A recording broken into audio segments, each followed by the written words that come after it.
Hello everyone, this is R K Verma. Welcome to science messenger. आज हम chapter 2 के अंतर्गत पढ़ने वाले हैं सलूशन क्या है, सलूशन के कंपोनेंट कौन कौन से होते हैं, सलूशन कितने टाइप का होता है, सलूशन के कैरेक्टरिस्टिक फीचर क्या होते हैं, एक्वस और नॉन एक्वस सलूशन क्या होते हैं, डाइल्यूट और कंसनट्रेटेड सलूशन क्या होते हैं, सैचुरेटेड और अनसैचुरेटेड सलूशन किसे कहते हैं। इन सब चीज़ों के बारे में हम आज पढ़ेंगे। तो आइए सबसे पहले देखते हैं सलूशन क्या है। सलूशन की definition: solution is a homogeneous mixture of two और more components which are non reacting. Solution में दो या दो से अधिक कंपोनेंट ऐसे होते हैं जो आपस में रिएक्शन नहीं करते, और दो या दो से अधिक कंपोनेंट के आपस में मिलने से सलूशन बनता है। और इसकी खास बात यह है कि ये एक होमोजेनियस मिक्सचर होता है, मतलब इसको बनाने वाले कंपोनेंट आपस में यूनिफॉर्मली डिस्ट्रीब्यूटेड होते हैं, मतलब इवनली डिस्ट्रीब्यूटेड होते हैं, इसीलिए इसको हम होमोजेनियस मिक्सचर कहते हैं। तो कंपोनेंट के आधार पर on the basis of component of solutions are of this and this type. तो सबसे पहले हम देखते हैं बाइनरी सलूशन किसे कहते हैं। Binary solution, binary means two, ऐसा सलूशन जिसमें केवल दो कंपोनेंट ही होते हैं उसे हम कहते हैं बाइनरी सलूशन। और हमारे सिलेबस में हमें केवल बाइनरी सलूशन ही पढ़ना है। टर्नरी सलूशन, ऐसा सलूशन जिसमें तीन कंपोनेंट प्रेजेंट होते हैं उसे हम कहते हैं टर्नरी सलूशन। और थर्ड है क्वाटरनरी सलूशन, ऐसा सलूशन जिसमें चार कंपोनेंट प्रेजेंट होते हैं उसे हम कहते हैं क्वाटरनरी सलूशन। लेकिन हमारे सिलेबस में बाइनरी सलूशन है जिसे हमें पढ़ना है, मतलब ये solution having only two components is known as binary solution. अब बाइनरी सलूशन के कंपोनेंट कौन कौन से होते हैं? Number 1 solute, number 2 solvent. अब सलूट किसे कहेंगे, सॉल्वेंट किसे कहेंगे?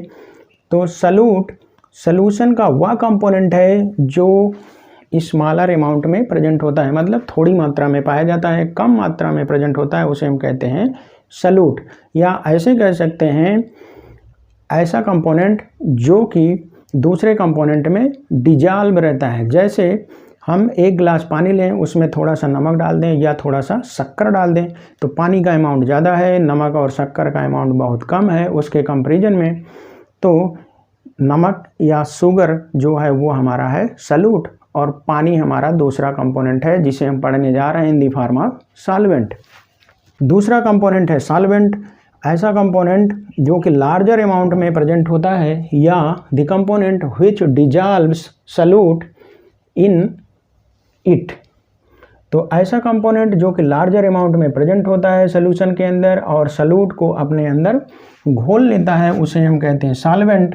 तो solute plus solvent equal to solution. तो सलूट और सॉल्वेंट मिल करके बनाते हैं सलूशन। अब हमें देखना है टाइप्स ऑफ सलूशन। तो on the basis of 3 states of matter, solid, liquid and gas, there are 9 types of solution depending on the state of solute and solvent. Solute और सॉल्वेंट की स्टेट के आधार पर, physical state means solid, liquid, gas के आधार पर 9 type के homogeneous mixture या सलूशन पॉसिबल है। तो 3 groups of solutions can be formed depending on nature of solvent. Solvent solid है कि लिक्विड है कि गैस है, उसके आधार पर सलूशन को 3 ग्रुप में बांटा गया है। 3 टाइप के सलूशन के 3 ग्रुप में बांटा गया है। नंबर 1 सॉलिड सलूशन, ऐसा सलूशन जिसमें सॉल्वेंट जो है सॉलिड होता है उसे हम कहते हैं सॉलिड सलूशन। दूसरा है लिक्विड सलूशन, ऐसा सलूशन जिसमें सॉल्वेंट लिक्विड होता है, जैसे शुगर या साल्ट का पानी में बनाया हुआ सलूशन, तो सलूशन वाटर लिक्विड है, तो ये हो गया हमारा लिक्विड सलूशन।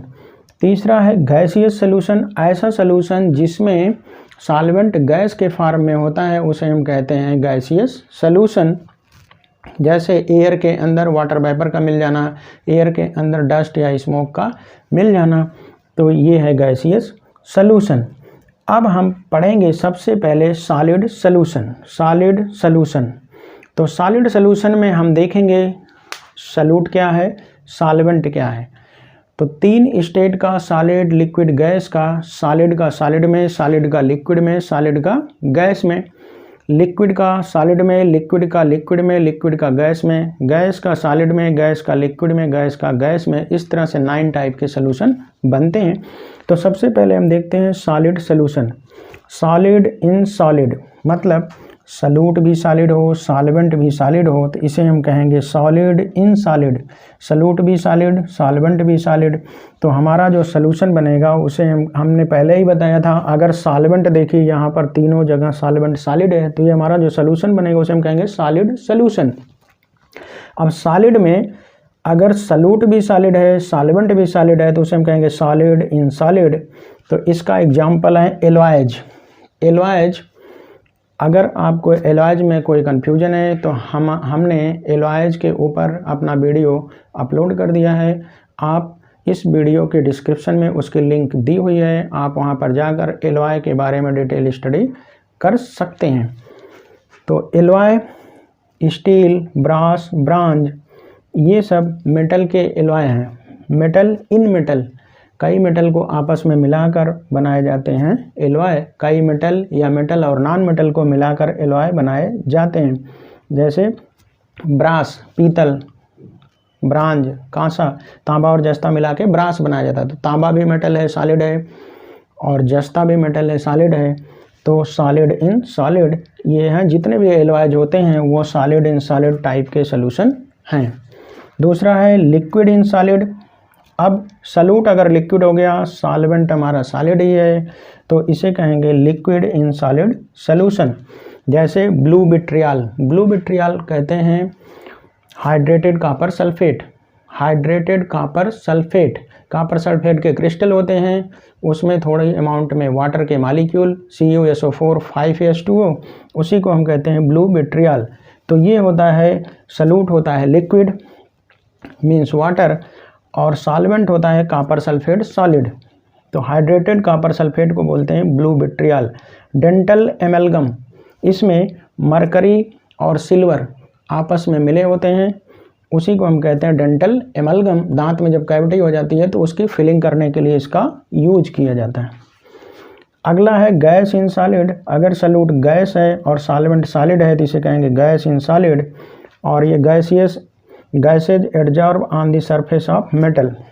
निकल, प्लेटिनम, पैलेडियम, जो भी हमारी हेवी मेटल्स हैं उनके सरफेस पर हाई प्रेशर लगाकर गैसेज को एब्जॉर्ब कर दिया जाता है, उसी को कहते हैं गैस इन सॉलिड सॉल्यूशन। चूँकि सॉलिड मेटल के सरफेस पर गैसेज एब्जॉर्ब हो जाती हैं हाई प्रेशर अप्लाई करने के बाद। और ऐसी मेटल्स हैं निकल, प्लेटिनम, पैलेडियम, उनके सरफेस पर हाइड्रोजन गैस एब्जॉर्ब हो जाती है। नेक्स्ट हमें पढ़ना है लिक्विड सॉल्यूशंस। हमने आपको बताया था लिक्विड सॉल्यूशन उन सॉल्यूशन को कहेंगे जिसमें सॉल्वेंट लिक्विड होगा। तो सॉलिड इन लिक्विड, लिक्विड के अंदर सॉलिड घुला हो, जैसे पानी के अंदर नमक घुला हो, पानी के अंदर शक्कर घुला हो, शुगर और salt in H2O। Liquid in liquid, solute भी लिक्विड हो, सॉल्वेंट भी लिक्विड हो, कोई भी दो मिसिबल लिक्विड। मिसिबल लिक्विड मतलब जो आपस में आसानी से मिल सकें ताकि होमोजेनियस मिक्सचर बना सकें, उन्हें हम कहते हैं मिसिबल लिक्विड। जैसे एल्कोहल, वाटर, इसको एल्कोहल किसी भी प्रोपोर्शन में, एथिल अल्कोहल किसी भी प्रोपोर्शन में पानी में सॉल्युबल है। एसिटिक एसिड प्लस वाटर, जिसे आप विनेगर कहते हैं, सिरके का अम्ल, वो भी पानी में किसी भी प्रोपोर्शन में सॉल्युबल है। एसीटोन और वाटर ये भी आपस में मिल करके होमोजेनियस मिक्सचर बनाते हैं। तो सॉल्यूट और सॉल्वेंट दोनों लिक्विड है। Acetone liquid, water liquid, acetic acid liquid, water liquid, alcohol liquid, water liquid. अब देखिए गैस इन लिक्विड, सॉल्यूट हमारा गैस, सॉल्वेंट हमारा लिक्विड। तो इस तरह के एग्जाम्पल होते हैं एरेटेड ड्रिंक्स। जैसे आप सोडा वाटर पीते हैं तो उसमें कार्बन डाइऑक्साइड डिजॉल्व होती है, हाई प्रेशर पर कार्बन डाइऑक्साइड गैस उसके अंदर भर देते हैं, तो वही होते हैं एरेटेड ड्रिंक्स जो कि आप पीते हैं, कोल्ड ड्रिंक्स। तो ये है सॉल्यूट गैसियस स्टेट में और सॉल्वेंट लिक्विड स्टेट में। थर्ड टाइप का हमारा सोल्यूशन है, देखिए सॉलिड में भी 3 तरह के, सॉलिड सोल्यूशन भी 3 तरह के हुए, लिक्विड सोल्यूशन भी 3 तरह के हुए। अब हम गैसियस सोल्यूशन पढ़ने जा रहे हैं जो भी 3 तरह के होंगे, तो टोटल 9 तरह के सोल्यूशन या होमोजेनियस मिक्सचर बनते हैं। Gaseous solution, solid in gas, solute हमारा सॉलिड हो, सॉल्वेंट हमारा गैस हो, जैसे camphor in air, iodine in air. Camphor पूजा करने के लिए आप कपूर जलाते हैं, जब उसको जलाते हैं तो धुआं बन करके वो एयर में फैल जाता है, होमोजेनियसली या इवनली या यूनिफॉर्मली डिस्ट्रीब्यूट होकर के होमोजेनियस मिक्सचर बनाता है, उसी कहते हैं camphor in air. Iodine, iodine भी एयर में मिलता है, तो वो भी इस तरह का सॉलिड इन गैस सोल्यूशन बनाता है। अब देखिए लिक्विड इन गैस, मतलब सॉल्यूट लिक्विड हो, सॉल्वेंट गैस हो, तो ऐसा सोल्यूशन बनता है वाटर ड्रॉप्स इन एयर, हवा में वाटर के ड्रॉपलेट्स मिल जाएं होमोजेनियसली, तो वो उस तरह का सोल्यूशन बनता है लिक्विड इन गैस। नेक्स्ट है गैस इन गैस, जहाँ पर सॉल्यूट भी गैस हो, सॉल्वेंट भी गैस हो, तो इसका बेस्ट एग्जांपल है हमारा एयर, नेचुरल एयर, जिसमें डिफरेंट टाइप की गैसेज मिल करके आपस में होमोजेनियस मिक्सचर बनाती हैं, जैसे नाइट्रोजन 78%, कार्बन डाइऑक्साइड 0.03%, ऑक्सीजन 21% और रेस्ट या इनर्ट गैसेज हैं। ये सब आपस में मिल करके नेचुरल एयर का फॉर्मेशन करती हैं और सब इवनली या यूनिफॉर्मली आपस में मिली रहती हैं, मतलब होमोजेनियस मिक्सचर बनाती हैं। तो इस तरह से हमने देखा कि 9 टाइप के सोल्यूशन बनते हैं, सॉलिड का सॉलिड में, सॉलिड का लिक्विड में, सॉलिड का गैस में, लिक्विड का सॉलिड में, लिक्विड का लिक्विड में, लिक्विड का गैस में, गैस का सॉलिड में, गैस का लिक्विड में, गैस का गैस में। 9 टाइप के सोल्यूशन पॉसिबल है। अब हम पढ़ेंगे प्रॉपर्टीज ऑफ सोल्यूशन। सोल्यूशन की प्रॉपर्टीज क्या होती हैं? Solution is a homogeneous mixture, जिसको आप डेफिनेशन में ही पढ़ चुके हैं। तो सोल्यूशन होमोजेनियस होता है, मतलब उसके जितने भी कंपोनेंट होते हैं वो यूनिफॉर्मली आपस में डिस्ट्रीब्यूटेड होते हैं। सोल्यूशन के जो पार्टिकल होते हैं उनकी साइज 1 नैनोमीटर से छोटी होती है। सोल्यूशन के जो पार्टिकल होते हैं 1 नैनो, उनकी साइज बहुत छोटी होती है, 1 नैनोमीटर इक्वल टू 10⁻⁹ मीटर, इससे छोटे होते हैं। तो सोल्यूशन का जो पार्टिकल होगा उसकी साइज 1 नैनोमीटर से छोटी होती है। तो इतनी छोटी साइज होने के कारण can not be seen bye naked eye, naked eye से मतलब without any add, without any add या विदाउट एनी डिवाइस हम नेचुरली अपनी आँखों से इनको नहीं देख सकते, क्योंकि इनकी साइज 1 नैनोमीटर से कम होती है। Pass through filter paper, ordinary filter paper से सोल्यूशन जो है पास आउट हो जाता है। क्यों? क्योंकि इसकी साइज़ इतनी छोटी होती है कि फिल्टर के अंदर जो पोर्स होते हैं उससे आसानी से छन जाता है। तो कहने का मतलब जो हमारा सोल्यूशन है उसको हम ऑर्डिनरी फिल्टर पेपर से सेपरेट उसके कंपोनेंट को, सॉल्यूट और सॉल्वेंट को अलग अलग या सेपरेट नहीं कर सकते। Do not scatter beam of light, अगर हम कोई सोल्यूशन बनाएं उससे उस पर लाइट की बीम डालें तो वो लाइट की बीम को स्कैटर नहीं करता। जैसे मान लीजिए हम यहाँ पर ये सोल्यूशन भर के रखें और यहाँ पर टार्च से लाइट डालें, ये तो लाइट यहाँ तो निकल कर दिखेगी, लेकिन इस सोल्यूशन के अंदर लाइट का पाथ विजिबल नहीं होगा। मतलब ये सोल्यूशन के जो पार्टिकल हैं ये लाइट को स्कैटर नहीं करते। Do not scatter beam of light, अगर स्कैटर करते होते तो यहाँ पर इसका पाथ विजिबल होता, जैसे कि कोलाइडल सोल्यूशन के केस में होता है। कोलाइडल सोल्यूशन के जो पार्टिकल होते हैं ट्रू सोल्यूशन या सोल्यूशन से उनकी साइज ज़्यादा होती है, तो वो लाइट की बीम को या लाइट को स्कैटर करते हैं, इसलिए यहाँ पर उनका पाथ, लाइट का पाथ विजिबल होता है।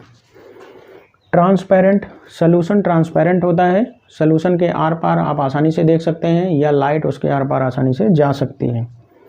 Do not react with each other, solution के जो भी कंपोनेंट होते हैं सॉल्यूट और सॉल्वेंट वो आपस में रिएक्ट नहीं करते।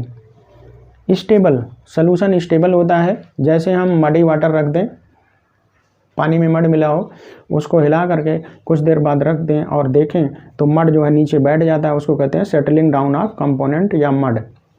लेकिन सलूशन में ऐसा नहीं होता। सलूशन आप पानी में थोड़ा सा शक्कर मिला के रख दीजिए, कई घंटों तक उसको रख दीजिए, शक्कर नीचे बॉटम पर सेटल डाउन नहीं होगा, तो इसलिए सलूशन स्टेबल होता है। स्टेबल का मतलब उसके कंपोनेंट सेटल डाउन नहीं होते बर्तन के बॉटम पर जिसमें रखे होते हैं। और आपकी जानकारी के लिए हम आपको बता दें कि बाइनरी सलूशन में 2 कंपोनेंट होते हैं, सॉल्यूट और सॉल्वेंट। टर्नरी सलूशन में 3 कंपोनेंट होते हैं, क्वाटरनरी सलूशन में 4 कंपोनेंट होते हैं। अब आपके दिमाग में क्वेश्चन बन सकता है कि बाइनरी की बात तो ठीक है, इसमें 1 सॉल्यूट 1 सॉल्वेंट, लेकिन टर्नरी में 3 कंपोनेंट होते हैं, क्वाटरनरी में 4 कंपोनेंट होते हैं, तो इसमें कितने सॉल्यूट होंगे, कितने सॉल्वेंट होंगे, इसमें कितने सॉल्यूट होंगे, कितने सॉल्वेंट होंगे। तो टर्नरी सॉल्यूशन या क्वाटरनरी सॉल्यूशन कोई भी होगा, उसमें 2 सॉल्यूट होंगे, 1 सॉल्वेंट होगा। सॉल्वेंट एक ही होगा, जिसका अमाउंट ज़्यादा होगा वो सॉल्वेंट होगा, बाकी 2 कंपोनेंट जिनका अमाउंट कम होगा वो सॉल्यूट होंगे। जैसे टर्नरी सॉल्यूशन में आपके पास है वाटर, वाटर में आप मिला दीजिए शुगर थोड़ी सी और साल्ट, तो ये हो गया 3 कंपोनेंट सिस्टम। शुगर का अमाउंट थोड़ा, साल्ट का अमाउंट थोड़ा, वाटर का अमाउंट ज़्यादा, तो ये हो गया सॉल्वेंट, ये हो गया सॉल्यूट, ये हो गया सॉल्यूट। और अगर क्वाटरनरी सॉल्यूशन बनाना होगा तो हमें इसी में हम थोड़ा डाल देंगे लेमन जूस, लेमन जूस, तो ये हो गया 4 कंपोनेंट हो गए। तो थोड़ा सा शुगर, थोड़ा सा साल्ट, थोड़ा सा लेमन जूस, ये तीनों हो गए सॉल्यूट, और हमारा वाटर हो गया सॉल्वेंट। तो सॉल्वेंट कोई एक ही कंपोनेंट रहता है जिसका अमाउंट सबसे ज़्यादा रहता है। अब हम देख लेते हैं सॉल्यूशन से जुड़ी हुई कुछ इम्पॉर्टेंट डेफिनेशंस जो कि हमारे काम आती हैं, उन्हें हम 1 बाय 1 देखते हैं। तो पहला है एक्वस सॉल्यूशन, ऐसा सॉल्यूशन जिसमें वाटर सॉल्वेंट का काम करता है। ये solution in which water acts as solvent is known as aqueous solution. तो जिस सॉल्यूशन में वाटर सॉल्वेंट का काम करता है उसे हम एक्वस सॉल्यूशन कहते हैं। Non aqueous solution, a solution in which other liquid than water acts as solvent. Water के अलावा कोई दूसरा लिक्विड जब सॉल्वेंट का काम करता है तो उस सॉल्यूशन को हम कहते हैं non aqueous solution. Concentrated solution, ऐसा सॉल्यूशन जिसमें सॉल्यूट लार्जर प्रोपोर्शन में होता है। 2 सॉल्यूशन का जब हम कंपैरिजन करते हैं तो उसमें जिस सॉल्यूशन में सॉल्यूट का ज़्यादा अमाउंट घुला है उसे हम कहते हैं कंसंट्रेटेड सॉल्यूशन, और जिस सॉल्यूशन में सॉल्यूट का अमाउंट कम है उसे कहते हैं डाइल्यूट सॉल्यूशन। तो नेक्स्ट है dilute solution, solution having smaller proportion of solute, ऐसा सॉल्यूट जिसमें सॉल्यूट का बहुत कम अमाउंट घुला होता है सॉल्वेंट के अंदर in comparison to other solution is known as dilute solution. True solution, अब ट्रू सॉल्यूशन किसे कहेंगे, solution in which solute particles are so thoroughly mixed with solvent that they cannot be distinguished from each other even under powerful microscope। ऐसा solution जिसमें solute के particle solvent के अंदर इस तरह से मिक्स होते हैं कि उन्हें हम पावरफुल माइक्रोस्कोप की सहायता से भी डिस्टिंग्विश नहीं कर सकते या देख नहीं सकते, उस सॉल्यूशन को कहते हैं ट्रू सॉल्यूशन। नेक्स्ट है सैचुरेटेड सॉल्यूशन, ऐसा सॉल्यूशन जिसमें किसी एक पर्टिकुलर टेम्परेचर पर और ज़्यादा सॉल्यूट ना घोला जा सके उसे हम कहते हैं सैचुरेटेड सॉल्यूशन। जैसे पानी के अंदर शक्कर डालते जाइए, एक ऐसी कंडीशन आएगी कि शक्कर का घुलना बंद हो जाएगा उस पर्टिकुलर टेम्परेचर पर, तो उस सॉल्यूशन को हम कहते हैं सैचुरेटेड सॉल्यूशन जिसमें किसी एक पर्टिकुलर टेम्परेचर पर और ज़्यादा सॉल्यूट नहीं घोला जा सकता है। नेक्स्ट है अनसैचुरेटेड सॉल्यूशन, ऐसा सॉल्यूशन जिसमें किसी पर्टिकुलर टेम्परेचर पर और ज़्यादा सॉल्यूट घोला जा सकता है उसे कहते हैं अनसैचुरेटेड सॉल्यूशन। अब इसमें एक इम्पॉर्टेंट पॉइंट है, ये saturated solution becomes unsaturated on heating. जब हम किसी सैचुरेटेड सॉल्यूशन को हीट करते हैं तो उसमें और ज़्यादा सॉल्यूट घोला जा सकता है। जैसे हम शक्कर को पानी में घोलना स्टार्ट करें, घोलते जाएं, एक ऐसी स्थिति आएगी कि और शक्कर घुलना बंद हो जाएगा, लेकिन जब उसी को हम गर्म कर देंगे तो और शक्कर घोला जा सकता है। जैसे कि हम घरों में गुलाब जामुन बनाने के लिए शीरा बनाते हैं, तो शक्कर को घोलते जाइए, एक ऐसी स्थिति आएगी शक्कर घुलना बंद हो जाएगा, तो उसको हम जब हम हीट कर देंगे तो उसमें और शक्कर घोली जा सकती है ताकि हमारा सॉल्यूशन गाढ़ा हो जाए। हमें उम्मीद है ये वीडियो आपको ज़रूर पसंद आया होगा। अगर हमारा वीडियो आपको अच्छा लगा हो तो इस हमारे चैनल को सब्सक्राइब करना और लाइक करना ना भूलें, ताकि हम आने वाले समय में आपके लिए नए नए इनोवेटिव वीडियोज़ लेकर प्रस्तुत होते रहें। A lot of thanks for watching.